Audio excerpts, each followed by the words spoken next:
Hello, I'm Noshiba Degani, Chief of Quality and System Performance at CMHA Ontario and one of the co-leads of the Excellence Through Quality Improvement Project, or E-QIP.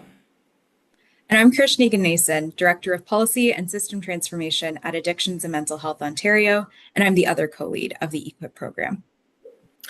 Thank you for signing up for our course on the leader's role in advancing quality. This course is intended for people who are leading organizations or leading quality work in organizations. We hope that this course can give you some background, helpful resources, and practical tools that you can use to support your work. This is Module 1 of a 4-module course. Today we'll be talking about quality in healthcare, specifically in the mental health and addiction sector in Ontario. The other 3 modules that are included in the course are the leader's role in quality, hardwiring quality in your organization, and measuring and reporting on quality. You're welcome to access any part of the course in any order you choose. Our intention is for you to choose your own adventure on quality. Krishni, can you tell us a bit more about what E-QIP is trying to accomplish? Sure.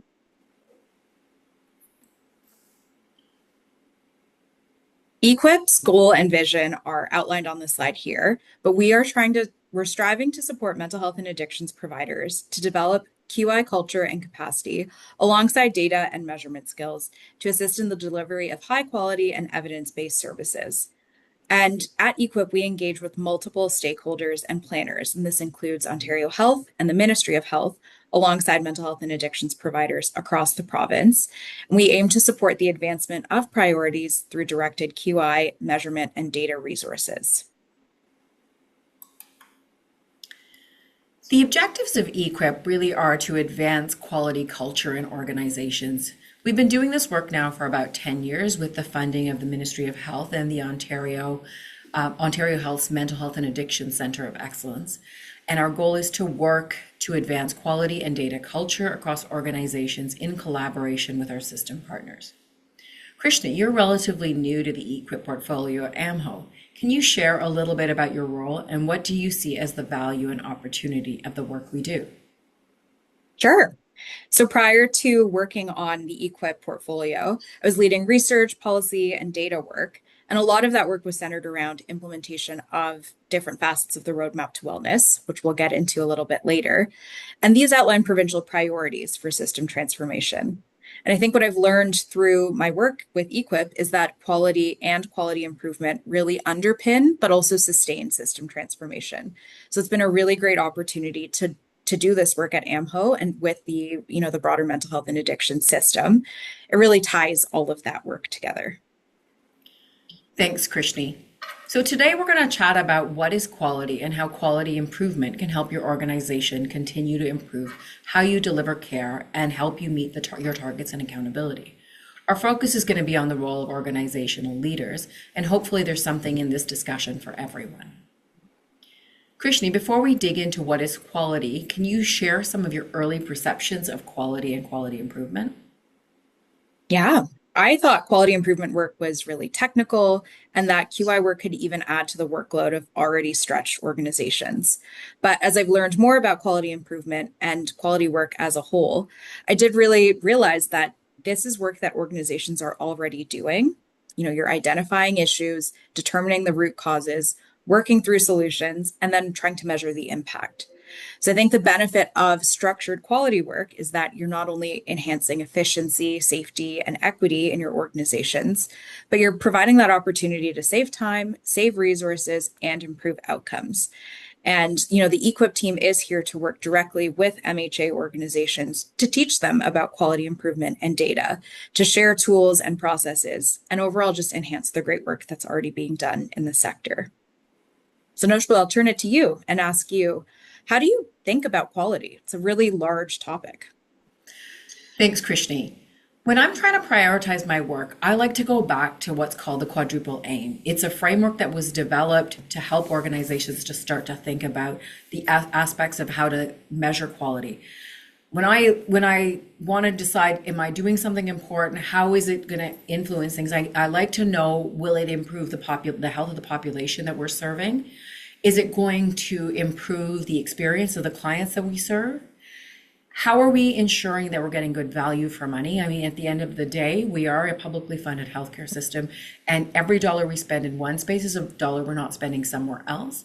And lastly, how are we doing this without compromising the health and the wellness of the providers that serve us, that deliver the services? One of the things we know in the work that we've done in quality is that quality improvement has often been done by providers without a lot of recognition of the additional strain that it puts on them. And so when I think about the quadruple aim, it helps me to think about how do we frame the big dot measures we're trying to achieve across the system. I've read a couple of papers that mention a quintuple aim, which includes equity. So I'm wondering how you think equity fits into this framework. So yes, a lot of organizations have moved to the quintuple aim. One of my challenges, or one of the ways I think about this, is these four quadrants to me are sit well together. They are somewhat independent. I like to think of quality as crossing all four of these quadrants. If you are not thinking about how outcomes might vary by different equity deserving populations, or if you're not thinking about how experience is going to change by, say, for example, language or ethnicity, I think you miss the opportunity to see gaps in care. If you look at things overall, so if we relegate equity to its own domain and we don't think about how it interacts with all these other areas, I think we miss the opportunity to really, truly embed equity across all the work we do. Thanks for that. I think that's really helpful. And it doesn't put equity in its own box by itself, but really notes the kind of cross-sectoral impact of equity. I've seen another framework in my reading from the Institute of Medicine, and there's 6 different dimensions of quality. And I know through our work at E-QIP, we also work within this framework. So I'm wondering if you can speak to that a little bit further. Yeah, thanks, Krishni. I really like how the 6 dimensions of quality start to give us a way to think about quality that we can operationalize. The domain, the quadrants, or the quadruple aim, that the 4 quadrants that are there are really our big dot measures, like what are the outcomes in terms of morbidity and mortality, overall experience. But when we start to think about how are we delivering care and how are we measuring quality, I like the way Ontario Health, formerly Health Quality Ontario, had defined the dimensions of quality and the meaning that exists for clients and the meanings that exist for providers. I think it makes it a lot easier for us to look at where we have opportunities for improvement and where we would start to measure how we're doing, but also identify where we want to start putting some focus and attention to improve quality. And as a hint towards something that is in one of our future modules, we also structure our quality improvement plan around these 6 dimensions of quality. Thanks for that. That's really helpful.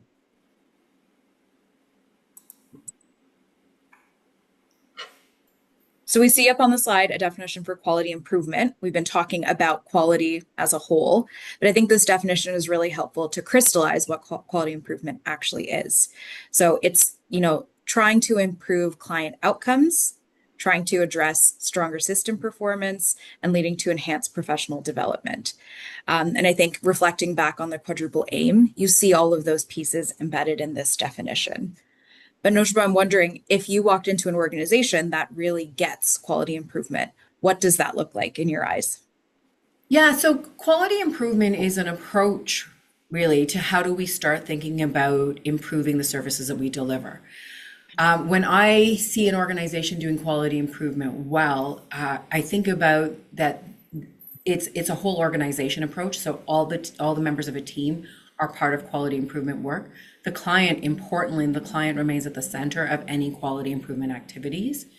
And we start thinking about how we are embedding a robust methodology to doing quality improvement, something that is replicable and something that is measurable, so that we know what we're doing and what change that's resulted in.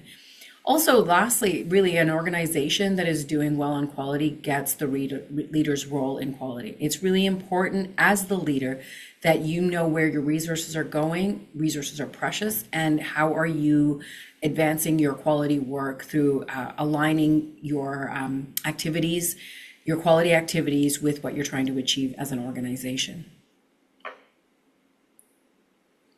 Thanks for that. And I think that really helps define what quality improvement is. But I've heard of some other concepts around quality and a concept called whole system quality. So I'm wondering if you could walk us through how quality improvement fits within this framework and what some of the other aspects are. Thanks, Krishni. So I see whole system quality really as an evolution of the way we approach quality in healthcare. We started off in around the 2000s with work around quality improvement. It really came out of the Institute of Medicine, identifying that safety was an issue in crossing the quality chasm. They started recognizing that we have to actively be working on quality if we're going to improve it. And so quality improvement came about. But I think what we realized over time is that we were trying to do quality improvement in these small areas. And so we have these improvements and then we move on to the next project. And so we weren't sustaining our improvements. And so whole system quality starts to bring together the idea of quality planning. So intentionally picking where you're going to focus your quality activities. And then monitoring quality control. How are we knowing that we're actually seeing improvements and that we're sustaining improvements? As an organization, the way you might set that up internally is you may set up a quality management system that has internal controls, including, for example, dashboards, check-ins with your teams, and really just constant monitoring, but also intentionally planning out your quality improvement activities and then choosing the ones that you're doing and monitoring improvement on them. And then externally in Ontario, the way this would look is that you would start to have accreditation and accountability would be your external controls around your quality framework. And so you would, as an organization, start to see how these pieces around quality improvement, quality planning, and quality control are being influenced by your accountability agreements and your accreditation work. I think this is a really helpful framework, to embed quality throughout an organization and throughout processes and throughout programs. As you were mentioning, quality improvement projects can feel like a one-time thing, but this framework of whole system quality really embeds quality throughout the work an organization does. So thanks for that overview. Absolutely. So, Krishni, now we can see how quality looks at a high level for organizations. From your perspective, how are you seeing this reflected in the province's ability to approach to healthcare delivery?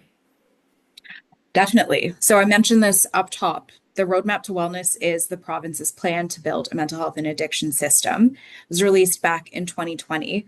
And there are 4 pillars that were set out in this plan. And the first of these pillars is improving quality in order to enhance services across the province.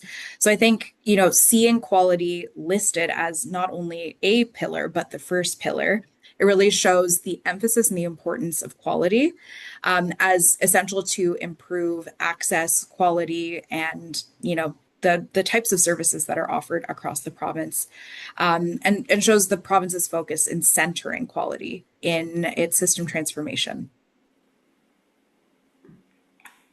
Do you think there's a reason why quality was the first priority, in your opinion? I mean, I think quality becomes the center of all of this because without we know from all the work that we've done on system transformation that if people are not actively working on quality, we're not going to actually see change. We can measure all we want, but if you're not paying attention to how to change performance, and that's through really a systematic approach to quality improvement, I don't think you're going to see changes in performance. Krishni, can you Totally. tell us a bit about the Mental Health and Addiction Center of Excellence and their role in advancing the roadmap to wellness? So, similarly to the Roadmap to Wellness that we just looked at, the Center of Excellence was established to support implementation of the Roadmap to Wellness. And you can see the importance of quality also entrenched in their center, in the center's accountabilities. So the second accountability is, noting that the Center of Excellence is responsible for standardizing, but also monitoring the quality and delivery of evidence-based services. So again, you're seeing that centering of quality in the delivery of care.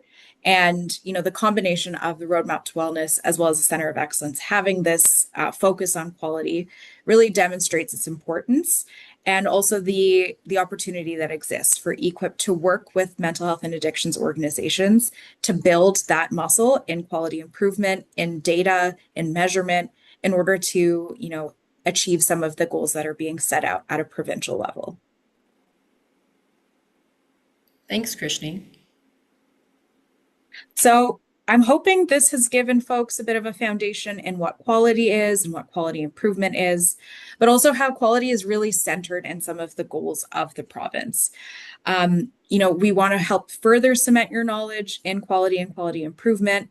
So the resources that we highlighted today, alongside other helpful resources, are accessible through the QI Leaders Hub.